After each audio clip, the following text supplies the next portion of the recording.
To cá nhầm.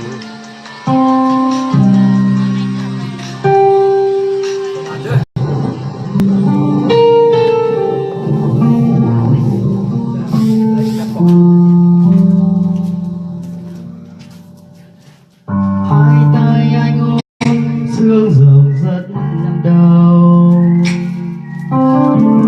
đôi vai anh mang nỗi buồn rất lâu.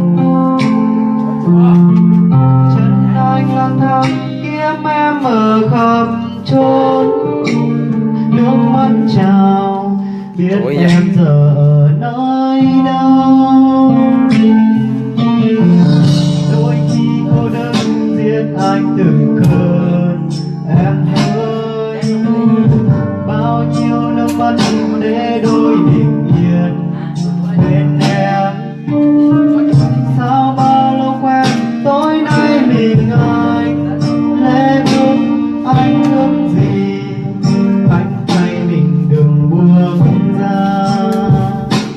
Chạy theo em ơi trời xa lắm em ơi, người ơi tình ơi chạy đi đâu để có niềm vui vui cho nỗi buồn.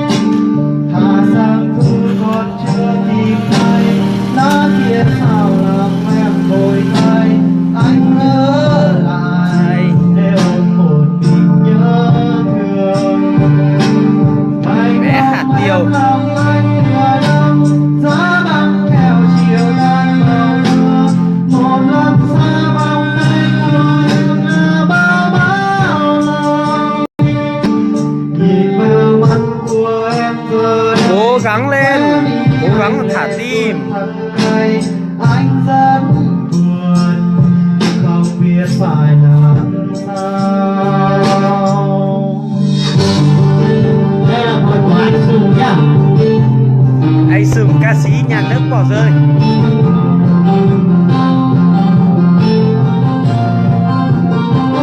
Phẫn nộ gì bé hạt tiêu.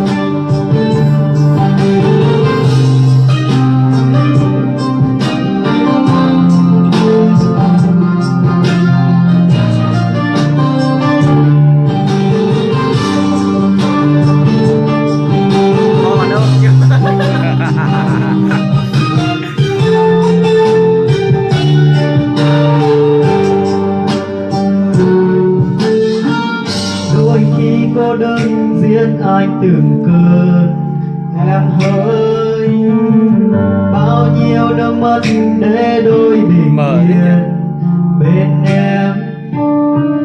Sao bao lâu quen tối nay mình anh lẽ bước anh ước gì cánh tay mình đừng Nhốt không cẩn thận nên nó sổng thôi.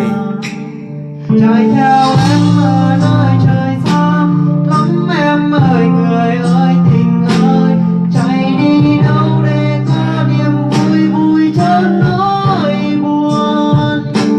Thả sang thu còn chưa kịp thấy lá kia sao lòng em vội thay. Anh ở lại để ôm một mình nhớ thương. Ngày không em lòng anh mùa đông giá băng theo chiều tan màu mưa. Ở đây không có gái. Vòng tay của em là bao lâu. Nhìn vào mắt của em giờ đây Phải thả nó đi để nó đi tìm bò cái.